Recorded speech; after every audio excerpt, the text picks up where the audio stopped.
Hello student, welcome to biology by Neha Patel. Standard 11થમાં આજે આપણે નવા ચેપ્ટરની શરૂઆત કરવા જઈ રહ્યા છીએ. ચેપ્ટર નંબર 6, સપુષ્પી વનસ્પતિઓની અંતઃસંરચના. આજનો લેક્ચર નંબર 1. ચેપ્ટર 6, સપુષ્પી વનસ્પતિઓની અંતઃસંરચના.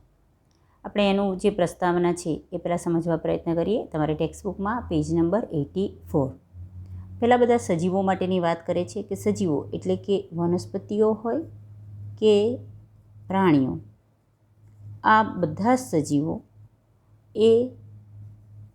એમાંના મોટા ભાગના સજીવો તમે જુઓ, એટલે કે કોઈ વનસ્પતિ લઈ લો કે પછી કોઈ પ્રાણીઓ લઈ લો, તો બધા સજીવો, ઇન શોર્ટ બધા વનસ્પતિઓ કે બધા પ્રાણીઓ, એમની બાહ્ય રચના, બહારથી તમે દેખાવમાં જુઓ તો એમાં રચનાકીય સમાનતા પણ જોઈ શકાય અને એમાં ભિન્નતાઓ પણ જોઈ શકાય. કઈ રીતે? કોઈ પણ તમને લિસ્ટ આપે તો તમે લિસ્ટ ઉપરથી જ કહી દો કે આ બધી વનસ્પતિ છે કે આ પ્રાણીઓના નામ છે. હું તમને ઘણા લિસ્ટ આપું, ધારો કે કમળ, પછી કાગડો, ચકલી, આંબો. ચલો આવા નામ આપીએ તો તરત જ કીધો. કમળ તો કે વનસ્પતિ છે, કાગડો તો પ્રાણી છે, ચકલી તો પ્રાણીમાં આવે, આંબો તો વનસ્પતિમાં આવે. ઇન શોર્ટ, આ બધી જ જે વનસ્પતિઓ લીધી કે બધા જ જે પ્રાણીઓ લીધા, એમની બાહ્ય રચના જોઈને જ, એમની જે સમાનતાના આધારે જ કહી દો કે આ વનસ્પતિ છે, પ્રાણી છે. જેમ કે જે પર્ણ ધરાવતી હોય, લીલી હોય, એ બધીને આપણે શું કહીએ? વનસ્પતિ કહીએ. તરત જ એની પ્રાણીઓની પણ સમાનતા એ જ રીતે જોઈ શકાય. તો વનસ્પતિમાં જેમ ચોક્કસ સમાનતા જોવા મળે, એવી રીતે પ્રાણીઓમાં પણ અમુક લક્ષણોમાં સમાનતા જોવા મળે. એ જ રીતે એમની ભિન્નતાઓ પણ જોઈ શકાય કે તમે બે વૃક્ષ લીધા, ચલો આપણને આટલું કહી દીધું કે કમળ અને આંબો એ બંને વનસ્પતિ છે. એ કઈ રીતે કહી શક્યા? એમાં રહેલી સમાનતાને આધારે. એ જ રીતે આ બંને વનસ્પતિઓ સાથે આપી હોય તો શું આ બંને સમાન છે? તો તમે નાખો કે આ તો કમળ છે અને આંબો છે, બરાબર. તો એ તમે કઈ રીતે જુદું કહી શકો? એમાં રહેલી ભિન્નતાઓને આધારે. તો આ રીતે બાહ્ય રચનામાં, પછી એ વનસ્પતિ હોય કે પ્રાણીઓ, એમની રચનાકીય સમાનતા પણ ધરાવે છે અને ભિન્નતાઓ પણ ધરાવે છે. ભિન્નતાનો મતલબ કે જુદાપણું, કે જેનાથી આપણે બે વનસ્પતિઓને કે બે પ્રાણીઓને જુદા પાડી શકીએ. એ જ રીતે જ્યારે કોઈ પણ સજીવ, એની તમે આંતરિક રચનાનો અભ્યાસ કરો, ચલો એની આંતરિક રચનાનો અભ્યાસ કરો. ઇન શોર્ટ, બાહ્ય રચનામાં તો આપણને સમાનતા અને ભિન્નતા જોવા મળી જ, પણ જ્યારે પણ એનો આંતરિક રચનાનો અભ્યાસ કરો તો એમાં પણ ઘણી બધી સમાનતા પણ જોઈ શકાય અને ઘણી બધી ભિન્નતા એટલે કે જુદાપણું પણ જોઈ શકાય છે. તો ઇન શોર્ટ, ઉચ્ચ વનસ્પતિઓ એમની આંતરિક રચના તમને એની અંગજન્યની ક્રિયાવિધિથી માહિતગાર કરે. એટલે જ્યારે પણ તમને એની આંતરિક રચના સમજો તો તમને તરત ખબર પડી જાય કે એના ચોક્કસ અંગો, એમાં કયા પ્રકારની ગોઠવણી જોઈ શકાય છે. આ રીતે વનસ્પતિઓની હવે આપણે વાત કરીએ છીએ, કારણ કે આપણું ચેપ્ટર છે સપુષ્પી વનસ્પતિઓની અંતઃસંરચના. તો જે વનસ્પતિઓ છે એનું આંતરિક રચના, એનો જે અભ્યાસ છે એને આપણે શું કહીશું? અંતસ્થ રચના શાસ્ત્ર તરીકે ઓળખાય છે. અહીંયા એક મહત્ત્વનો પોઈન્ટ આવ્યો કે વનસ્પતિઓની આંતરિક રચના, એનો અભ્યાસ શેના તરીકે ઓળખાય છે? અંતઃરચના શાસ્ત્ર તરીકે ઓળખાય છે. તો ઇન શોર્ટ, અહીં સુધીમાં આપણને એટલી માહિતી મળી. 3 પોઈન્ટ કહી શકાય કે કોઈ પણ સજીવો, વનસ્પતિઓ હોય કે પ્રાણીઓ, એ બાહ્ય રચનામાં સમાનતા અને ભિન્નતા જોઈ શકાય. એ જ રીતે ઉચ્ચ કક્ષાની વનસ્પતિઓમાં પણ ઘણી બધી સમાનતા અને ભિન્નતા જોઈ શકાય, પણ એની આંતરિક રચનામાં. અને વનસ્પતિઓની આંતરિક રચનાના અભ્યાસને આપણે શું કહીશું? અંતસ્થ રચના શાસ્ત્ર કહીએ છીએ. વનસ્પતિના બાહ્ય રચના વિશે આગળ આપણે ચેપ્ટર નંબર 5માં જોઈ ગયા છીએ કે જ્યારે પણ કોઈ પણ વનસ્પતિની બાહ્ય રચનાનો અભ્યાસ કરવો હોય તો બાહ્ય દેખાવમાં એના મૂળ કેવા દેખાય છે, એના મૂળના પ્રકાર કેવા છે, પ્રકાંડનો દેખાવ કેવો છે, પર્ણનો દેખાવ કેવો છે, પુષ્પફળ, આ બધા જ અંગો એનો આપણે બાહ્ય રચના તરીકે અભ્યાસ ચેપ્ટર નંબર 5માં કરી ચૂક્યા છીએ.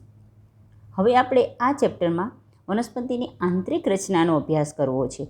તો વનસ્પતિની જ્યારે પણ અંતસ્થ રચના જોવી હોય તો પહેલાં તો આપણને ખબર હોવી જોઈએ કે કોઈ પણ સજીવ એમાં પાયાના એકમ તરીકે શું હોય છે? કોષ હોય છે. તો વનસ્પતિમાં પણ નો પાયાનો એકમ કયો છે?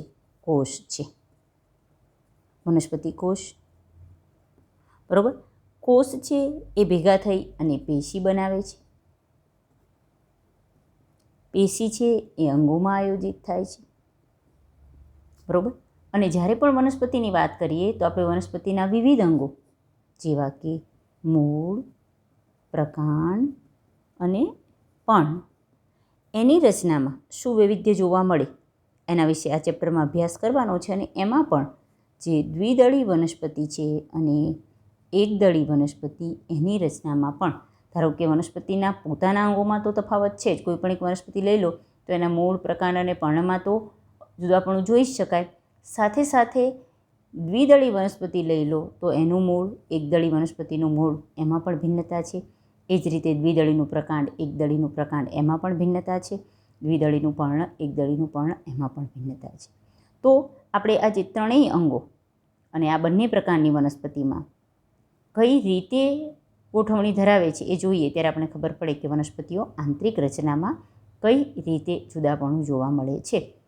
એના માટે પહેલાં આપણે વનસ્પતિ કોષ વિશે માહિતી મેળવવી જોઈએ. તો એ આપણે કોષ જે ચેપ્ટર છે એમાં વનસ્પતિ કોષ વિશેની માહિતી આપેલી છે. કોષ ભેગા થઈ અને શું બનાવે છે? પેશીઓ. તો ત્યારબાદ આપણે પેશી વિશેની માહિતી મેળવવી જોઈએ અને પેશીઓ ગોઠવાય અને કઈ રીતે અંગો બને છે એ જોયા પછી આપણે મૂળ, પ્રકાંડ અને પર્ણ એનો છેદ એમાં ગોઠવણી કઈ રીતે હોય છે એના વિશેની માહિતી મેળવીશું. તો સૌપ્રથમ આ ચેપ્ટરમાં આપણે શેના વિશે સમજવું જોઈએ? વનસ્પતિની વિવિધ પેશીઓ વિશેની માહિતી મેળવવી જોઈએ. ત્યારબાદ પેશીતંત્ર એટલે કે પેશીઓ કઈ રીતે તંત્રમાં આયોજિત થાય છે અને પછી એમાંથી કઈ રીતે અંગો બને એના વિશેની માહિતી મેળવીશું. તો આ ચેપ્ટરની શરૂઆતમાં આપણે સૌથી પહેલાં વનસ્પતિની પેશી વિશે સમજીશું. અહીંયા એમસીક્યુ માટે પણ ધ્યાન રાખીશું કે અંગજનન, અંગો કઈ રીતે નિર્માણ પામે. તો એના પાયાનો એકમ કોષ હોય. કોષ ભેગા થઈને પેશી બનાવે. પેશી છે એ વિવિધ પેશીતંત્રમાં આયોજિત હોય અને જેનાથી વિવિધ અંગો બને. અથવા તમે કોષ, એમાંથી પેશી અને પેશીમાંથી અંગોનું નિર્માણ થાય. આ રીતે અંગજનનની માહિતગાર થાવ એટલે તમને દરેક વનસ્પતિ, એના મૂળ, પ્રકાંડ, પર્ણ એમાં આંતરિક રચના શું છે, કેટલી સમાનતા જોવા મળે છે, કેટલી ભિન્નતા જોવા મળે છે એના વિશેની માહિતી આપણે મેળવી શકીશું. અહીં તમને લાસ્ટ પોઈન્ટ એમ કહે છે કે આંતરિક રચનાઓ એ તેમના વિભિન્ન પર્યાવરણ પ્રત્યેના અનુકૂલનો પણ દર્શાવે છે. જ્યારે પણ આપણે મૂળ, પ્રકાંડ, પર્ણ બાહ્ય રચનામાં જોયું ચેપ્ટર નંબર 5માં ત્યારે જોયું જ કે મૂળ ચોક્કસ કાર્ય કરવા માટે અનુકૂલિત થાય છે. જેમ કે મૂળમાં કોઈ ખોરાક સંગ્રહ માટે પોતાની રચનામાં ફેરફાર લાવે, કોઈ મૂળ છે આરોહણ માટે પોતાના રચનામાં ફેર લાવે છે. એ બાહ્ય રચનામાં થયું અનુકૂલન કહેવાય. એ જ રીતે જે તે અંગ જે પર્યાવરણમાં રહે છે એમાં અનુકૂલિત થવા માટે પોતાની આંતરિક રચનામાં, દરેક અંગ પોતાની આંતરિક રચનામાં પણ કંઈક જુદાપણું લાવે છે. એનો મતલબ કે એ પર્યાવરણ પ્રત્યે, પર્યાવરણમાં સાથે અનુકૂલિત થવા માટે પોતાનામાં કંઈક ફેરફાર દર્શાવે છે. તો અહીં સુધીમાં આપણે પ્રથમ પેરેગ્રાફ વિશેની માહિતી મેળવી અને હવે આપણે સ્ટાર્ટ કરીશું પેશી વિશે. અહીં સુધી આપણું પ્રસ્તાવના જ હતું. હવે આપણો એક્ઝેક્ટલી જે આખો પોઈન્ટ છે એ સ્ટાર્ટ થાય છે. ચલો તો આપણે ટોપિક નંબર 6.1 પેશી એટલે કે જેને ટીશ્યુ કહે છે ઇંગ્લિશમાં, એના વિશેની માહિતી ભણવાની શરૂઆત કરીએ. સૌપ્રથમ આપણે પેશીની વ્યાખ્યા જોઈશું કે સમાન ઉત્પત્તિ સ્થાન ધરાવતા અને સામાન્યતઃ સમાન કાર્યો દર્શાવતા કોષોના સમૂહને પેશી કહે છે. આગળ જ આપણે જોયું કે કોષો ભેગા થઈ અને પેશી બનાવે છે. પણ એવા કયા કોષો? કોષો કે જે સમાન ઉત્પત્તિ ધરાવતા, કોઈ એક જ જગ્યાએથી ઉત્પન્ન થયેલા હોય અને સામાન્યતઃ એટલે કે મોટે ભાગે આ બધા જ કોષો એક સરખું કાર્ય કરતા હોય એવા કોષોના સમૂહને પેશી કહે છે. હવે જ્યારે પણ કોઈ વનસ્પતિ જોવો તો વનસ્પતિમાં કોઈ એક જ પ્રકારની પેશી નથી હોતી. એટલે ઘણા બધી વિવિધ પ્રકારની પેશીઓ જોવા મળે છે. તો ઇન શોર્ટ વનસ્પતિ વિવિધ પ્રકારની પેશીની બનેલી છે. તો પેશી કયા કયા પ્રકારની હોય છે? તો પહેલાં આપણે પેશીના પ્રકાર વિશે સમજીશું અને પછી દરેક પ્રકાર વિશે વધુ ડિટેલમાં માહિતી મેળવીશું. કયા લક્ષણને આધારે આપણે ભાગ પાડીએ છીએ? જે નવા બનેલા કોષો, ચલો જ્યારે પણ કોષ વિભાજન જોઈએ કે હંમેશા એક કોષમાંથી ઘણા બધા કોષોનું નિર્માણ થાય છે, તો જે નવા બનેલા કોષો છે, નવા નિર્માણ પામેલા, નવા રચાયેલા કોષો, એમાં વિભાજનની ક્ષમતા છે કે નહીં. કારણ કે સામાન્ય રીતે એવું હોય કે દરેક કોષ નિર્માણ પામે, સતત એમાં કોષ વિભાજન થતું રહે, કોષચક્ર ચાલે જ રાખે. તો નવા રચાયેલો કોષ છે એમાં આગળ વિભાજન પામવાની એક ક્ષમતા ધરાવે છે કે નહીં, તેને આધારે વનસ્પતિને મુખ્ય 2 પ્રકારમાં વર્ગીકૃત કરવામાં આવે છે. તો કયા લક્ષણને આધારે આપણે વનસ્પતિમાં પેશીના 2 પ્રકાર પાડ્યા કે નવો રચાયેલો કોષ વિભાજનની ક્ષમતા ધરાવે છે કે નહીં, તેને આધારે વનસ્પતિને આપણે 2 પ્રકારમાં વર્ગીકૃત કર્યા. તો મુખ્ય 2 પ્રકાર કયા પડે છે? વર્ધનશીલ પેશી અને સ્થાયી પેશી. તો સમજી શકાય કે વર્ધનશીલ પેશી અથવા જેને વર્ધમાન પેશી પણ તરીકે પણ ઓળખવામાં આવે છે, કે જેમાં નવા રચાયેલા કોષોમાં કોષ વિભાજન ક્ષમતા હોય છે અને નવા રચાયેલા કોષો એ કોઈ કાર્ય કરવા માટે વિશિષ્ટીકરણ પામી જાય અને પછી એમાં જો કોષ વિભાજન ન જોવા મળે તો એવી પેશીને સ્થાયી પેશી, ઇન શોર્ટ આ વિભાજન ક્ષમતા ધરાવે છે, આમાં વિભાજન ક્ષમતા હોતી નથી. બરાબર, ધરાવે છે કે નહીં એના આધારે આપણે મુખ્ય 2 પ્રકાર પાડ્યા, વર્ધનશીલ પેશી અને સ્થાયી પેશી.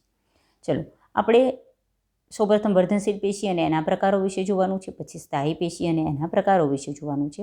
પણ એ શરૂઆત કરતાં પહેલાં હું બધા જ પ્રકારની જે પેશી છે એનો એક તમને ચાર્ટ દર્શાવી દઉં છું.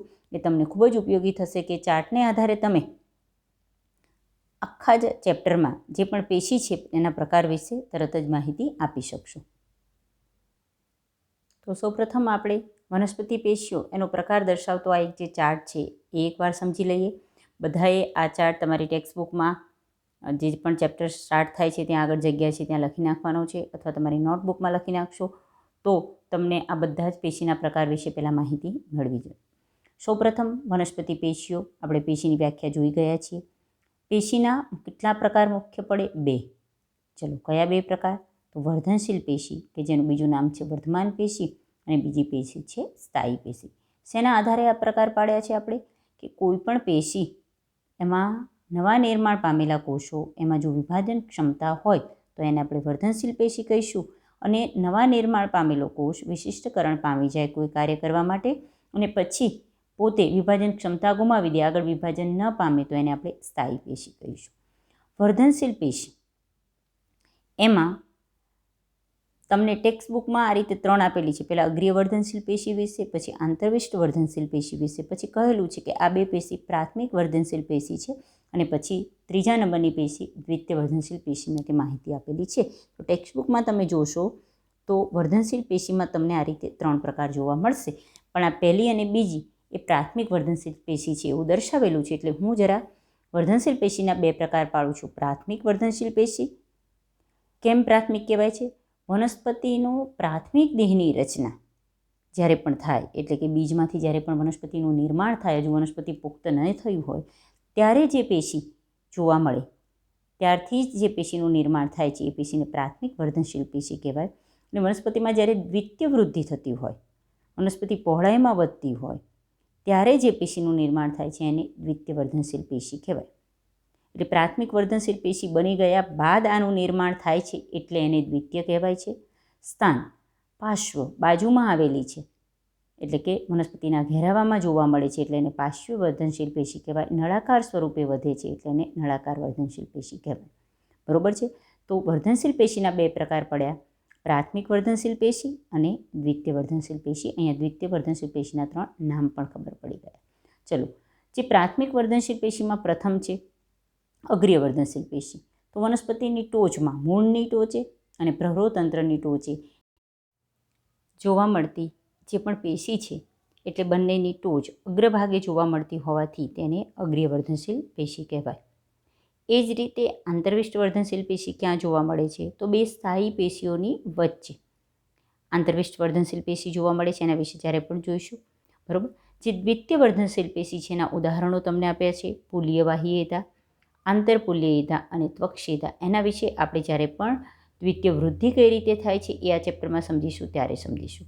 ઇન શોર્ટ આટલો ચાર્ટ પહેલાં તમારે લખી લેવાનો રહેશે કે વનસ્પતિઓમાં મુખ્ય 2 પ્રકાર, વર્ધનશીલ પેશીમાં 2 પ્રકાર, વર્ધનશીલ પેશીમાં પ્રાથમિક વર્ધનશીલ પેશીમાં પણ 2 પ્રકાર, અગ્રીય વર્ધનશીલ પેશી, આંતરવિષ્ટ વર્ધનશીલ પેશી અને ત્રીજી છે દ્વિતીય વર્ધનશીલ પેશી. તમારી ટેક્સ્ટ બુકમાં પહેલાં આના વિશે આમ અને આમ એ રીતે 3 પેશી આપેલી છે, આપણે એ રીતે સમજીશું. છતાં આ બંને પેશી એ પ્રાથમિક વર્ધનશીલ પેશી છે એવું લખેલું પણ છે. ચલો, હવે બીજો મુખ્ય પ્રકાર એ છે સ્થાયી પેશી. સ્થાયી પેશીમાં પણ 2 પ્રકાર પડે છે, સરળ સ્થાયી પેશી અને જટિલ સ્થાયી પેશી. કઈ રીતે?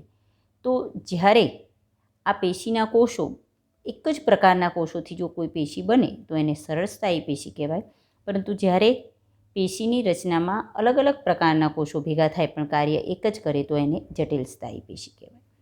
જે સરળ સ્થાયી પેશી છે એમાં 3 પ્રકાર પડે છે, મૃદુતક પેશી, સ્થૂળ કોણક પેશી અને દૃઢોતક પેશી. અને જે સ્થૂળ કોણક પેશી છે, જે દૃઢોતક પેશી છે એમાં પણ રચનાના આધારે 2 પ્રકારની કોષો જોઈ શકાય છે. એકને કહેવાય છે તંતુઓ અને બીજા એને કહેવાય છે અસ્થિ કોષો અથવા જેને જ કહેવાય છે કઠકો. બરાબર? તો સરળ સ્થાયી પેશી એના 3 પ્રકાર થયા, મૃદુતક પેશી, સ્થૂળ કોણક પેશી અને દૃઢોતક પેશી. અને જે દૃઢોતક પેશી છે એના 2 પ્રકાર થયા, તંતુઓ અને કઠકો. જે જટિલ સ્થાયી પેશી છે એના 2 પ્રકાર જોઈશું, જલવાહક પેશી અને અન્નવાહક પેશી. તો આ રીતે આ બધી જ પેશી જ્યારે તમે સમજી જાઓ છો ત્યારે આ ચેપ્ટરનો અડધો પાર્ટ એટલે કે પેશીના પ્રકાર વિશેની માહિતી પૂરી થાય. એટલે તમે વિડીયો પોઝ કરી અને પહેલાં એક આટલો પોઈન્ટ પેશીના પ્રકારો વિશે આ એક ચાર્ટ તમે જરા નોટ ડાઉન કરી લો. પછી આપણે 1 બાય 1 પેશી વિશે શું એની માહિતી જોઈ જ ગયા છીએ. પેશીના 2 પ્રકાર મુખ્ય કઈ રીતે પડાય છે, વર્ધનશીલ અને સ્થાયી પેશી, એ પણ સમજી ગયા. તો હવે સૌપ્રથમ આપણે વર્ધનશીલ પેશી વિશે ભણવાની શરૂઆત કરીશું. અને આ ચાર્ટ તમે તમારી ટેક્સ્ટમાં સ્ટાર્ટિંગમાં જ લખેલો હશે તો તમને તરત જ જોવાની ખબર પડશે કે આપણે કઈ પેશી 1 બાય 1 ભણી રહ્યા છીએ. ચલો, તો આપણે ટેક્સ્ટબુકમાંથી જ 1 બાય 1 બધા પોઈન્ટ ભણવાની શરૂઆત કરીએ. કઈ રીતે પોઈન્ટ પાડવાના છે એ પણ હું તમને જોડે જોડે સમજાવતી દઉં છું. ચલો, વર્ધનશીલ પેશી તો પહેલાં તમને એમ કહે છે કે વનસ્પતિઓમાં વૃદ્ધિ મોટે ભાગે ક્રિયાશીલ એટલે કે સક્રિય કોષ વિભાજનના ચોક્કસ વિસ્તારો પૂરતી જ મર્યાદિત હોય. એટલે આખી વનસ્પતિ હોય તો બધા જ કોષોમાં સતત કોષ વિભાજન થતું હોય એવું જરૂરી નથી. એનો કોઈ એક ચોક્કસ વિસ્તાર હોય કે જ્યાં સક્રિય કોષ વિભાજન થતું હોય, એટલે કે જેના કોષો સતત કોષ વિભાજન પામી અને નવા કોષોનું નિર્માણ કરતા હોય એ સ્થાને જ હંમેશા એમાં વૃદ્ધિ થતી હોય છે. અને સક્રિય રીતે કોષ વિભાજન આવા વિસ્તારો કે જેમાં સક્રિય રીતે કોષ વિભાજન પામતું હોય કે જે તેના વૃદ્ધિ માટે જવાબદાર હોય એ કોષોના સમૂહ એને આપણે શું કહીશું? વર્ધનશીલ પેશી કહીશું. ચલો, વર્ધનશીલ પેશીનું નામ પણ ઇંગ્લિશમાં જો ટિશ્યુ એટલે પેશી આગળ મેં તમને દર્શાવી દીધું છે. વર્ધનશીલ પેશીને મેરિસ્ટેમેટિક પેશી કહે છે, મેરિસ્ટેમેટિક ટિશ્યુ. તો અહીંયા જો તમને કહે છે કે મેરિસ્ટિકનો મતલબ જ થાય છે ડિવાઈડ એટલે કે વિભાજન પામવું. એટલે કે જે પેશી સતત વિભાજન પામે છે એને આપણે શું કહીશું? વર્ધનશીલ પેશી કહીએ છીએ. ચલો, વર્ધનશીલ પેશીના પ્રકારમાં આપણે આગળ ચાર્ટમાં જોયું કે સૌપ્રથમ આપણે અગ્રીય વર્ધનશીલ પેશી વિશે જોઈશું, પછી આંતરવિષ્ટ વર્ધનશીલ પેશી વિશે જોઈશું. ત્યારબાદ આપણને દર્શાવે છે કે આ બંને પેશી પ્રાથમિક વર્ધનશીલ પેશી છે અને પછી આપણે દ્વિતીય વર્ધનશીલ પેશી વિશે જોઈશું. એટલે જ મેં તમને ચાર્ટ તમારી સામે રાખવાનું કહેલું છે. ચલો, અહીંથી તમારે પોઈન્ટ પાડવાનો છે. આપણે અહીંથી વિવિધ પ્રકારની જે પેશીઓ છે એના વિશેની શરૂઆત કરીએ છીએ. અને અહીંયા તમને જે પહેલો પોઈન્ટ અહીંયા આપ્યો છે, જો તમે અહીંયા કદાચ ટેક્સ્ટબુકમાં ન દેખાય તો તમારી ટેક્સ્ટબુકમાં કે મૂળમાં, બરાબર છે, ઇન્સર્ટ, અહીંથી આપણે પહેલા પ્રકારની પેશી એટલે કે અગ્રીય વર્ધનશીલ પેશી વિશે ભણવાની શરૂઆત કરીએ છીએ. અગ્રીય વર્ધનશીલ પેશી તમને એ લખેલું છે કે મૂળમાં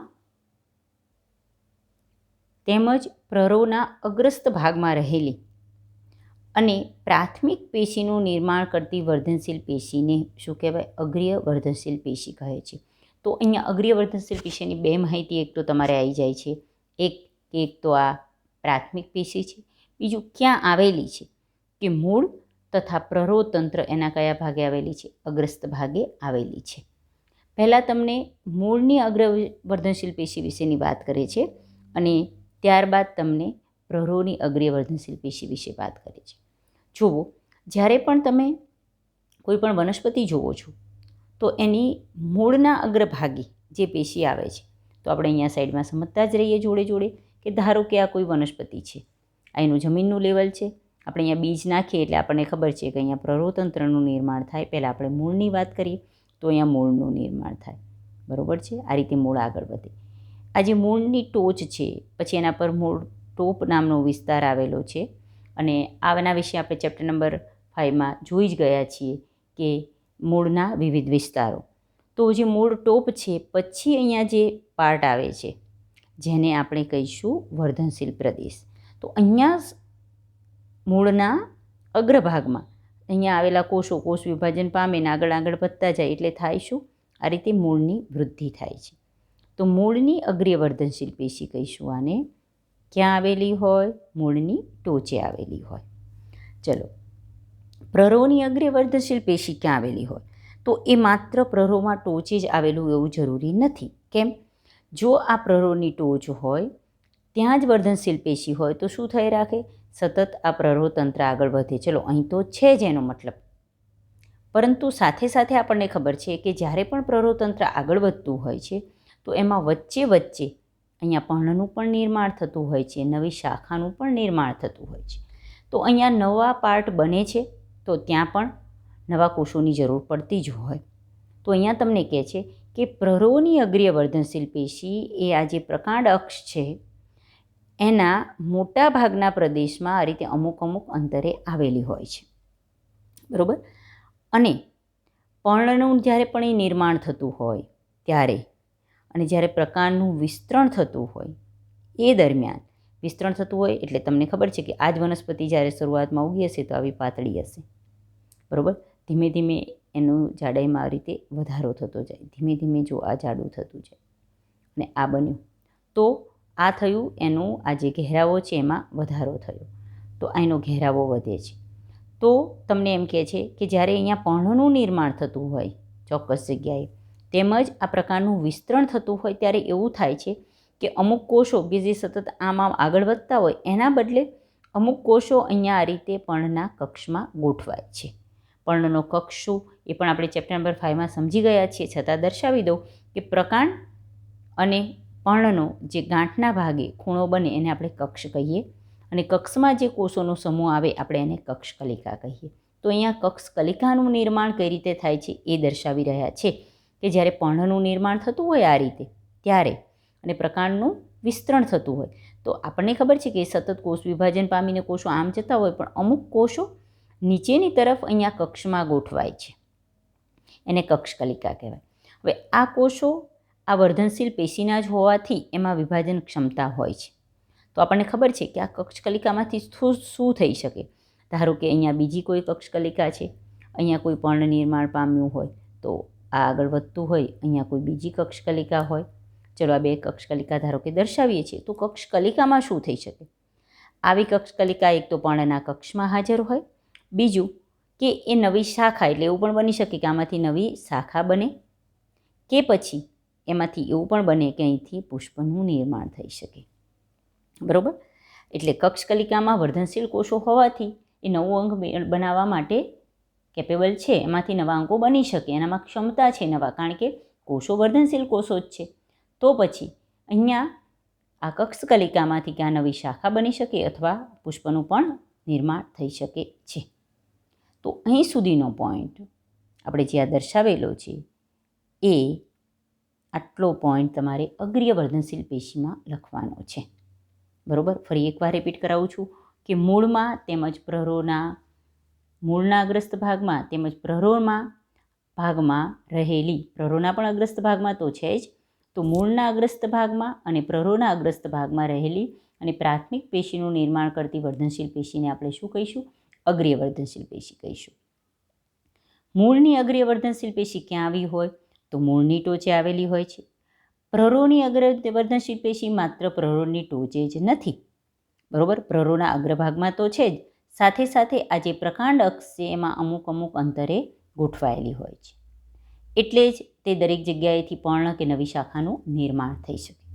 જ્યારે પણ પર્ણનું નિર્માણ થતું હોય અને પ્રકાંડનું વિસ્તરણ થતું હોય ત્યારે અમુક કોષો આમ ઉપર જે વધતા હોય એમાંના અમુક કોષો આ રીતે નીચેની તરફ આવી અને કોષોનો સમૂહ રચે છે અને એ કોષોના સમૂહને શું કહેવાય છે? કક્ષકલિકા કહે છે.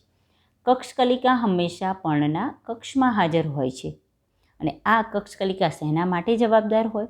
તો કક્ષકલિકામાં જે કોષો છે એ વિભાજન પામી અને વનસ્પતિની નવી શાખાનું નિર્માણ થઈ શકે અથવા નવા પુષ્પનું નિર્માણ કરી શકે. તો અહીં સુધીનો પાઠ તમારે અગ્રીય વર્ધનશીલ પેશી અથવા અગ્રીય વર્ધનશીલ પેશી માટે બીજો શબ્દ વપરાય છે અગ્રસ્ત વર્ધનશીલ પેશી વિશે સમજવાનું છે. જ્યારે પણ તમે આ સમજી રહ્યા છો તો તમારે એની સાથે સાથે ફિગર પણ બધી જ આપણે સમજતી રહેવાની છે. ચલો તો ફિગર પર આવી જઈએ. ફિગર છે, દરેક ફિગર નામ નિર્દેશન માટે બહુ જ જરૂરી છે. અહીંયા તમને મૂળ દર્શાવેલું છે, અહીંયા તમને પ્રરોહ દર્શાવેલું છે. જો ધારો કે આખું મૂળ છે, આ મધ્યમાં છે એ કેન્દ્રસ્થ નળાકાર ભાગ છે મૂળનો, જો એ નામ નિર્દેશન છે કેન્દ્રસ્થ નળાકાર. પછીનો જે પાર્ટ આવે છે એ બાહ્યક છે, તો આ પાર્ટ બાહ્યક આવે. હવે તમને આ બધા બાહ્યક અને વચ્ચેનો નળાકાર ભાગ, અધિસ્તર, એ બધું કઈ રીતે ખબર પડશે? કે જ્યારે પણ આપણે મૂળનો છેદ લઈશું તો એની ગોઠવણી કઈ રીતે થાય છે એના વિશેની માહિતી પણ અહીંયા તમને આ ફિગર આપેલી છે, તો સાથે સાથે સમજતા રહીએ. આ કેન્દ્રસ્થ નળાકાર ભાગ છે, એની ફરતે ગોઠવાયેલો આ બાહ્યક પ્રદેશ છે, એની ફરતે જો આદિ સ્તર, એનું સૌથી બહારનું સ્તર, અધિસ્તર પણ કહી શકાય, એ છે. કેન્દ્રસ્થ નળાકાર અને બાહ્યક નિર્માણ આ રીતે બે બાજુ થતું રહે તો અહીંયા જે કોષોનો સમૂહ આપેલો છે, જો ટોચે, એટલે આખું આ મૂળ છે તો મૂળની ટોચે જ આ કોષો આવેલા છે અને મૂળનું વર્ધનશીલ કોષની ફરતે આપણને ખબર છે કે રક્ષણાત્મક રચના છે જેને કહેવાય મૂળ ટોપ, જે ચેપ્ટર 5માં આપણે સમજી ગયા છીએ. મૂળ ટોપ એ મૂળનું રક્ષણ કરતી પેશી છે. તો અહીંયા જે કોષો છે એ મૂળના અગ્રીય વર્ધનશીલ કોષો છે. અહીંયા તમને આ બધા કોષો, આના કોષો આ રીતે ગોઠવાયેલા હોય, બધા કોષો વિશે માહિતી આપી છે. પણ આ કોષો છે એનામાં વિભાજન ક્ષમતા છે, એટલે શું થશે કે આ કોષો વિભાજન પામી અને આ બાજુ ઉમેરાશે તો એમાંથી કેન્દ્રસ્થ નળાકારનું નિર્માણ થશે અને આ બાજુ ઉમેરાશે તો એમાં મૂળ ટોપનું નિર્માણ થશે. બરાબર? તો આ પેશી અને મૂળની અગ્રીય વર્ધનશીલ પેશી કહે છે. ચલો પ્રરોહતંત્રમાં આવો. આખું જે પ્રરોહતંત્ર, ધારો કે આ પ્રકાંડ આમ જઈ રહ્યું છે, બરાબર, એમાં વચ્ચે વચ્ચે આ રીતે પેશી આવે, ટોચે. પ્રાંકુર એટલે શું? સૌપ્રથમ જે આ અંકુર જેવી રચના બને છે એને પ્રાંકુર કહે છે. અહીંયા જુઓ, પ્રરોહની અગ્રીય વર્ધનશીલ પેશી આ રીતે થોડી નીચેની બાજુએ ગોઠવાયેલી છે. અહીંયા કોષો કોષ વિભાજન પામે એમાંથી પ્રાંકુરનું નિર્માણ થતું રહે છે અને અમુક કોષો નીચેની તરફ ગોઠવાય અને અહીંયા કોષોનો સમૂહ બનાવે તો એને કક્ષકલિકા કહે છે. એટલે શું થાય? આ આગળ વધે તો આમાંથી જે આપણે આમ કહીએ છીએ કે પ્રરોહતંત્ર આમ સતત આગળ વધતું જાય, એ ભાગ આગળ વધે. બરાબર છે?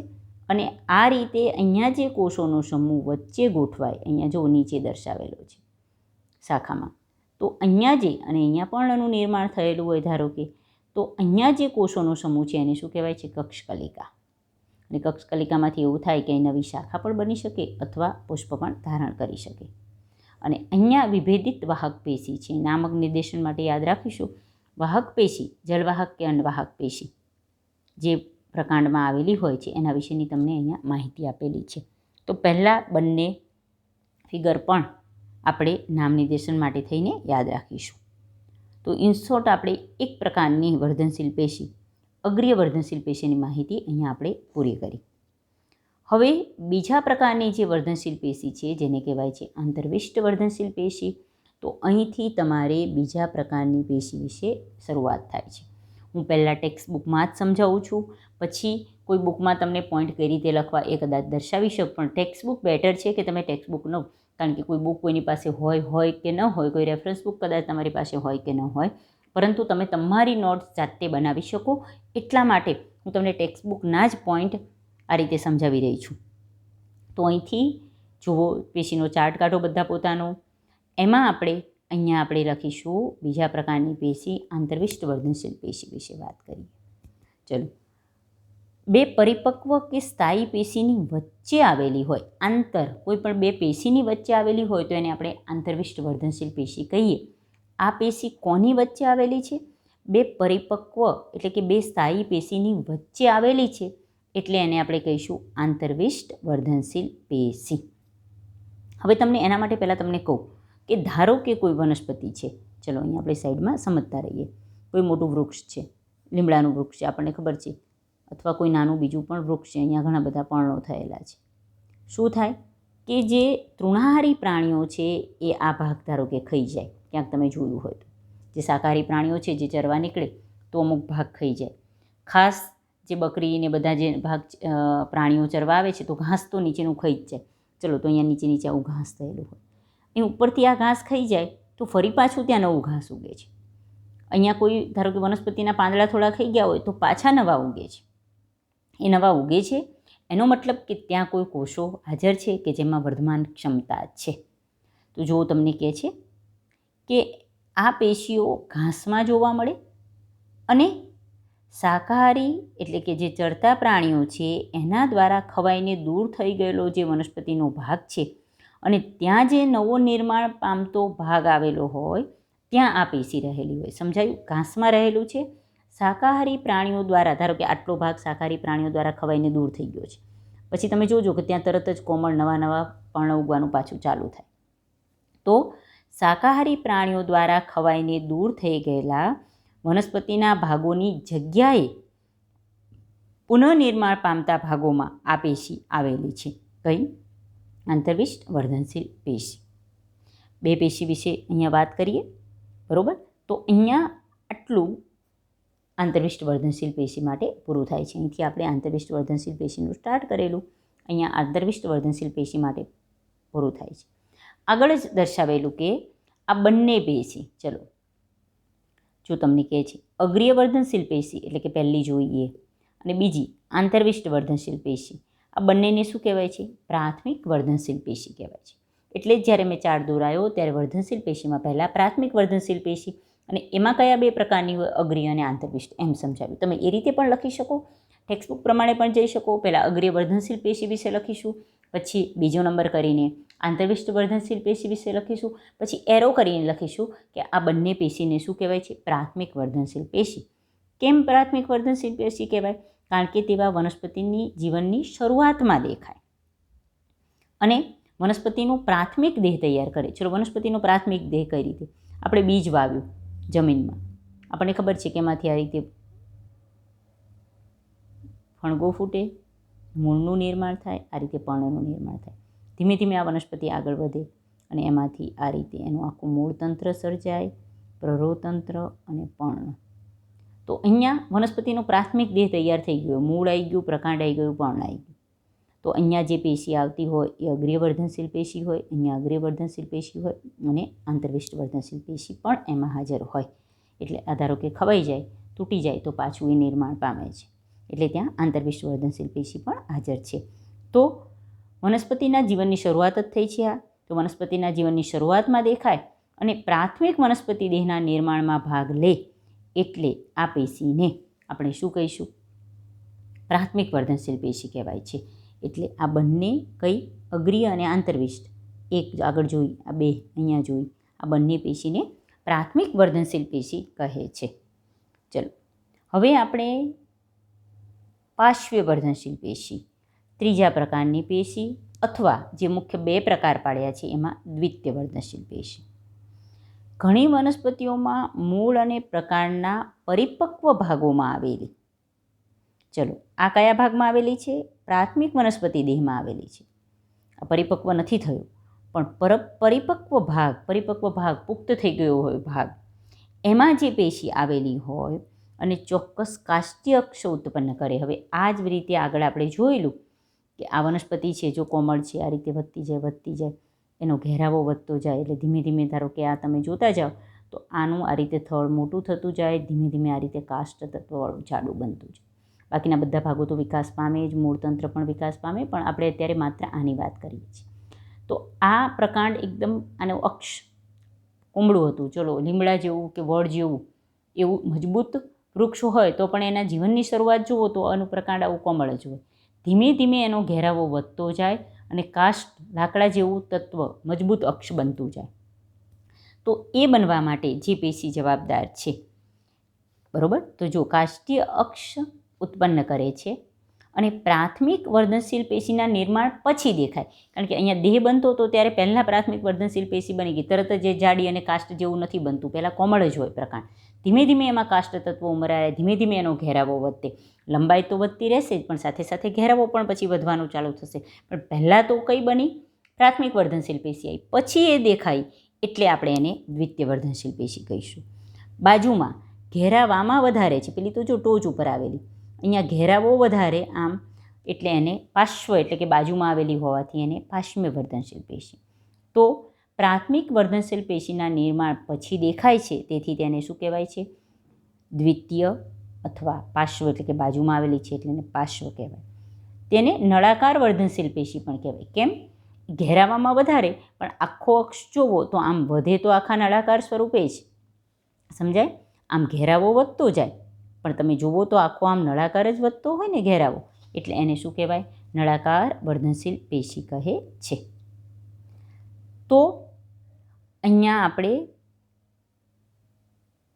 પાર્શ્વ વર્ધનશીલ પેશી અથવા જેને કહેવાય દ્વિતીય વર્ધનશીલ પેશી અથવા એનું બીજું નામ જે કીધું નળાકાર વર્ધનશીલ પેશી છે. અને એના ઉદાહરણ જે આપણે ચાર્ટમાં જોયેલા એ ઉદાહરણ પણ પુલ્યવાહી એધા, આંતરપુલ્ય એધા અને ત્વક્ષેધા એ પાર્શ્વ વર્ધનશીલ પેશીના ઉદાહરણ છે.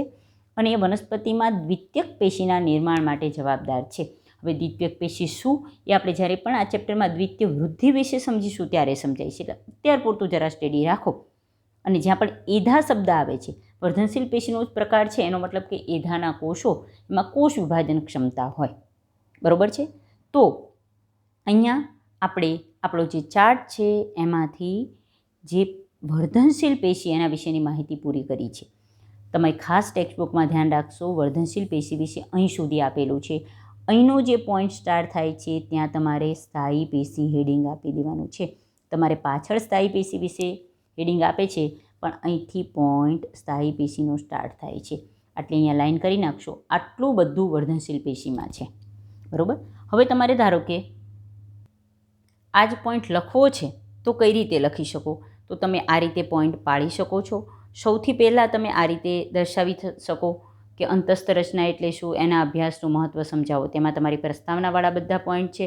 પછી આપણો પોઈન્ટ સ્ટાર્ટ થાય છે કે પેશી એટલે શું, પેશીના મુખ્ય બે પ્રકાર કયા, તો વર્ધનશીલ પેશી, સ્થાયી પેશી. ત્યારબાદ વર્ધનશીલ પેશી અને એના પ્રકારો સ્ટાર્ટ કરીશું. તો વર્ધનશીલ પેશી વિશે માહિતી આપીશું. પછી અગ્રીય વર્ધનશીલ પેશી વિશે લખીશું. ત્યારબાદ આંતરવિષ્ટ વર્ધનશીલ પેશી વિશે લખીશું અને ત્યારબાદ પાર્શ્વ વર્ધનશીલ પેશી. એટલે અહીં સુધીમાં આપણે પેશી વિશેની માહિતી પૂરી કરીશું. જો છેલ્લો પોઈન્ટ ક્યાં છે? તે દ્વિતીયક પેશીના નિર્માણ માટે જવાબદાર છે. અહીંયા પોઈન્ટમાં આપણે પેશી વિશે પૂરું થાય છે. ત્યારબાદ આપણે સ્થાયી પેશી વિશે માહિતી મેળવીશું. ઇન શોર્ટ આપણા ચાર્ટમાં આપણે વર્ધનશીલ પેશી, એમાં પહેલું અગ્રીય વર્ધનશીલ પેશી, પછી આંતરવિષ્ટ વર્ધનશીલ પેશી જે બંને પ્રાથમિક વર્ધનશીલ પેશી છે, અને ત્યારબાદ દ્વિતીય વર્ધનશીલ પેશી, એમાં પુલ્યેધા, આંતરપુલ્યેધા અને ત્વક્ષેધા એના ઉદાહરણ છે. અહીં સુધીનો આપણો જે ચાર્ટ છે એ આપણે અહીંયા પૂરો કરીએ છીએ. તમારી જે ટેક્સ્ટબુકમાં જે આ રીતે ચેપ્ટર 6 અને સપુષ્પી વનસ્પતિઓની અંતસ્થ રચના લખેલું છે એના પહેલાં જે આ જગ્યા છે ત્યાં તમારે આખો ચાર્ટ અહીંયા લખીને રાખવાનો રહેશે. એટલે તમે જ્યારે પણ ચેપ્ટર આગળ ભણતા જાઓ આ ચાર્ટ અહીંયા તમને સામે જ મળે. જો ચેપ્ટર ટેક્સ્ટબુકમાં આ રીતે અહીંયા ખુલ્લી જગ્યા આટલી બધી આપેલી છે તો અહીંયા જરા પેનથી કે પેન્સિલથી સારી રીતે આખો ચાર્ટ દર્શાવી દેવાનો રહે. આ જગ્યામાં તમે અહીંયા ચાર્ટ દોરી દેશો તો સાથે સાથે તમારી ચાર્ટ પણ રહેશે અને તમે આગળ પણ એ રીતે બધું કરી શકશો, બરાબર છે. ઇન શોર્ટ તમે જ્યારે પણ પેશી વિશે ભણતા હોય તો તમે ટેક્સ્ટબુક ખોલો તો આખો ચાર્ટ સામે હોય, કેટલી પેશી વિશે, કઈ પેશી વિશે પૂછે. ધારો કે તમને એટલું જ પૂછે છે કે પ્રાથમિક વર્ધનશીલ પેશી વિશે, તો આપણને તરત ખબર પડી જાય કે બે જ પેશી વિશે સમજાવવાનું છે, અગ્રીય અને આંતરવિષ્ટ. તમને વર્ધનશીલ પેશી વિશે કહે તો તરત ત્રણેય વિશે સમજાવવાનું. એટલે ચાર્ટ તમારી સામે હોય તો બધા પેશીના પ્રકાર તમે વર્ણવી શકો. સંખ્યાના આધારે પણ પૂછે તો કઈ પેશીમાં કેટલા પ્રકાર છે તો એના વિશે પણ માહિતી આપી શકાય. ચલો, તો આજના પહેલા લેક્ચરમાં આપણે પેશી એટલે શું અને પેશીના પ્રકારો વિશેનો ચાર્ટ તથા એમાંનો એક મુખ્ય પ્રકાર વર્ધનશીલ પેશી વિશેની માહિતી પૂરી કરીએ છીએ. અને આની સાથે આજનો લેક્ચર પણ આપણે પૂરો કરીએ છીએ. વન બાય વન આપણે આ ચેપ્ટરમાં આગળ બધા જ પોઈન્ટ ધ્યાનથી સમજતા જઈશું. તો વન બાય વન બધા જ વિડીયો જોતા રહેશો. આજનો લેક્ચર આપણે અહીં પૂરો કરીએ છીએ. જય હિન્દ.